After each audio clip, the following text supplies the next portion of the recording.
పాటకు ఎవడు న్యాయం చేయలేడు రాబాయ్ అని అనిపించే పాట చాలా కోకకోలలు ఉన్నాయి. నేను ఒక్కటి ఏ పాట పాడినా నేను మనసు పెట్టి అందులో ఇంకొకటి ఏదో ఉంటది కదా, ఇష్టమైంది, నా మనసుకు నచ్చింది, అది ఎవడి పాలైందో అన్నా సరే ఇంకేదైనా సరే ఏ పాట మీకు బాగా అనిపించేది, నేను ఈ పాట కోసం పుట్టిన రాబాయ్ అనే ఫీలింగ్ దేనికి వచ్చేది మీకు? చాలా పాటలు పాడినా. ఒక్కటి చెప్పండి. పాట పాడినా నేను గద్దరన్న పాటలు బాగా ఇష్టం ఉండే నాకు. నేను రాసినటువంటి పాటలు కూడా చాలా పాటలు నేను నా మనసుకు నచ్చినటువంటి పాటలను నేను మనసు పెట్టి ఇష్టంగా రాసినటువంటి పాటలు, సమస్యల మీద రాసిన పాటలు ఉన్నాయి, సమాజాన్ని ప్రభావితం చేస్తూ సమాజాన్ని చైతన్యవంతం చేస్తూ రాసినటువంటి పాటలు ఉన్నాయి. ప్రభుత్వానికి వ్యతిరేకంగా రాసినది కేసీఆర్ భయంకరమైన పాటలు రాసిన ఆ పాట ఒకటి వాడండి. ఎందుకులే ఇప్పుడు కేసీఆర్ సంబంధమే లేదు. ఇప్పుడు సచ్చిన పావును మళ్ళీ చంపడమే అవుతుంది. నేను అనేది కళ వేరు, నేను అదే అడుగుతా ఉన్నా. ఈ రోజు ఆ పాటలోని అర్థం అవసరం లేదు, మీకు మీలో ఆ జోష్ తెప్పియడానికి అడుగుతా ఉన్నా నేను, మీకు మళ్ళీ ఆ పాత రోజులు రావాలని. నేనేమంటున్నట్టన్నా ఒక్కటి బాగా నాకు గుర్తుపెట్టుకుందాం. నేను టిఆర్ఎస్కు వ్యతిరేకంగా కేసీఆర్కి యాంటీగా నేను రాసినటువంటి అనేక పాటలు, తెలంగాణ ప్రజలంతా బాధలల్ల నలుగుతుంటే ఆకలి బాధలతోని ఆత్మహత్యలతోని అల్లాడిపోతుంటే సమస్యలతో ప్రజలంతా సతమతమై నలుగుతుంటే చాల్ టిఆర్ఎస్ ఏందిరో టిఆర్ఎస్ ఎటు బాయరో ఇక్కడ దోసుక తిన్నది జాలక దేశం మీద పడ్డరా మీరిచ్చిన కొలువులెన్ని మీరు పంచిన భూములెన్ని మీరిచ్చిన ఇండ్లు ఎన్ని చేసిన అభివృద్ధి ఎంతం లెక్కలతో అడుగుతున్న సిగ్గుంటే చెప్పరాదం కూట్ల రాయి తీయనోడు ఎట్ల రాయి తీస్తాడంటం బీఆర్ఎస్ ఏందిరో టిఆర్ఎస్ ఎటు బాయరో ఇక్కడ దోసుక తిన్నది జాలక దేశం మీద పడ్డరా. బ్రహ్మాండం అన్న. అంటే ఇయ్యాలటికి కూడా సోమన్న ఏమీ తగ్గలేదు. మొదట నా ఇంటర్వ్యూలా సోమన్న తగ్గినవు, సోమన్న కొంచెం నీ వేవ్ తగ్గింది అని అన్నా కానీ ఆ స్టేట్మెంట్ వెనక్కి తీసుకోవాల్సి వస్తుంది. మళ్ళీ మీరు ఏమి తగ్గలేదు, చాలా బ్రహ్మాండంగా ఉంది. సో ఇంకొకటి ఏదన్నా అట్లనే నాకు ఇంకొకటి బాగా నచ్చిన పాట అన్న, అందుకోసమే నేను మళ్ళీ వెతకడానికి తీసుకున్నాను. నేను ఎవడి పాలైందిరో అన్నట్టే ఇంకొక పాట ఉంటది, వద్దు వద్దురో ఓదోరో అనేది. దాంట్లో చరణాలు ప్రజలను ఎంత ఆకట్టుకున్నాయంటే మళ్ళీ ఒకసారి బాడు సోమన్నాయి. ఇలా మళ్ళా ప్రజలు అడుగుతా ఉన్నారు, మీరు ఎక్స్పెక్ట్ చేస్తా ఉన్నారు. వద్దు వద్దురా ఓదరో నీ పాలనొద్దురా మాదరాం ఇక వశంగా దురా ఓదరో నిన్ను మోయలేమురా మాదరాం నిజాము రాజుల కాశ్మీర చెవిల కలగలిపిత నీ పాలన ఎరా వద్దు వద్దురా ఓదరో నీ పాలనొద్దురా మాదరాం ఇక వశంగా దురా ఓదరో నిన్ను మోయలేమురా మాదరాం చదువులు ఏవి కొలువులు ఏవి సంక్షేమాల పథకాలేవి హామీల మీద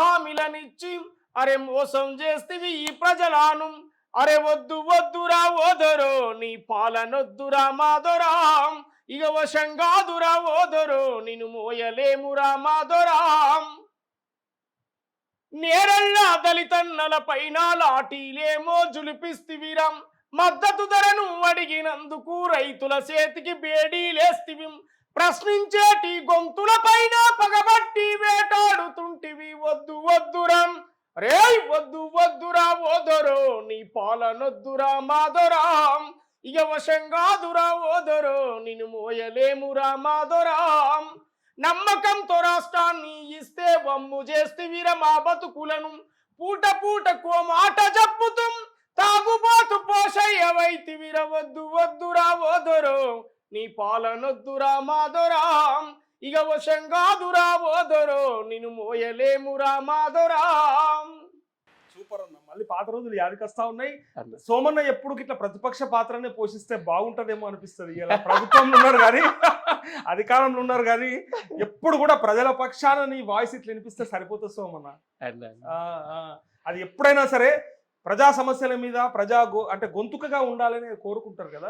అధికార పార్టీలో ఉండి అధికార పార్టీలో పథకాలు చెప్పరాదా? అడగనియ్యారు కదా, ప్రజలకు పథకాలు చెప్పొచ్చు కానీ అడగనియ్యారు కదా, సమస్యలు ఉంటే మాట్లాడేది కదన్నా. ఎందుకంటే మనం ఒక పార్టీ పాలసీని వ్యతిరేకించడం, ఇంకో పార్టీని సమర్థించడం, ఆ పార్టీ వాళ్ళ అధికారంలోకి వచ్చింది, ప్రజలకు మంచి చేస్తే దాన్ని స్వాగతిస్తాం పాట ద్వారానే, తప్పేముంది?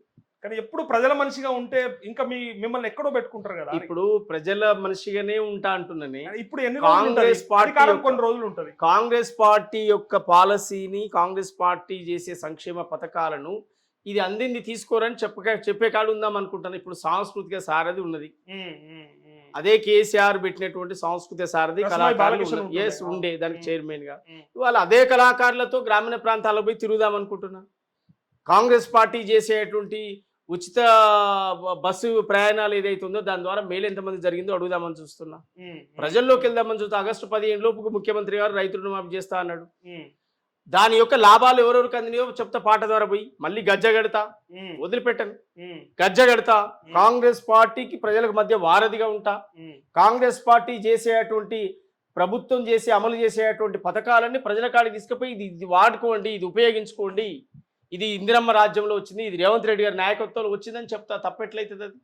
అంటే గవర్నమెంట్కు యాంటీగా మాట్లాడితేనే ఏపూరు సోమన్, లేకపోతే అంటే నేను ఒక రాజ్యం రావాలని కోరుకున్నా, నేనే కాంగ్రెస్ ప్రభుత్వం కావాలని కోరుకున్నాను, కాంగ్రెస్ ప్రభుత్వం ఈ రాష్ట్రంలో అధికారం ఉండాలని కోరుకున్నాను. సోనియా గాంధీ కృతజ్ఞతగా చెప్పి దేశం కోసం ప్రాణమిచ్చిన కుటుంబం మీదమ్మా, ఈ దేశాన్నే పదవిని వదిలిన త్యాగం నీదమ్మా, ఆటుపోటులను నిలబడగలిగే ధైర్యం నీదమ్మా, ఉక్కు గుండె మన తల్లి ఇందిరను యాది చేస్తివమ్మా, అమ్మా సోనియమ్మా మా సల్లని తల్లివి అమ్మా, మా ఆశల రూపం నీవే, మా రేపటి స్వప్నం నీవే, 60 ఏళ్ల తెలంగాణ ప్రజల తండ్లాట చూస్తివమ్మా, వేలాది బిడ్డల బలిదానంతో చలించినావమ్మా, మాట దప్పని మడమ దిప్పని బలమే నీ గుణమే నీదమ్మా, తరతరాలుగా కాంగ్రెసుకు ప్రజలే బలమమ్మా, నువ్వు తీసుకున్న ఈ నిర్ణయానికి తిరుగే లేదమ్మా, తెలంగాణలో కాంగ్రెసుకు